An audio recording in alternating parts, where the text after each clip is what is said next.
বন্ধুরা চলে এসেছি কাকিমার কিচেনে। আজকে বানাবো আমি বাটি সাপটা পিঠে। তার জন্য চাল আর ডাল দেখো ভিজিয়ে নিয়েছিলাম, এবার মিক্সিতে আমি পেস্ট করে নেবো। দেখো আমি মিক্সিতে পেস্ট করে নিয়েছি, এবারে স্বাদ মতো লবণ দিয়ে দিলাম, দিয়ে বানাতে লাগবো। নিয়েছি, তা গরম হয়ে গেছে, এবার আমি একটু তেল ঘষে নিলাম, নিয়ে দেখো এভাবে আমাকে দিয়ে দিতে হবে।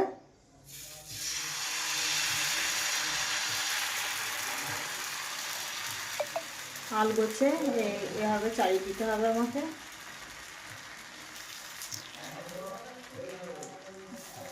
এবার আমি ঢাকা দিয়ে দেবো। দেখো আমার এটা হয়ে গেছে, এবার আমি এখানে মাখার সন্দেশ দিয়ে দেবো।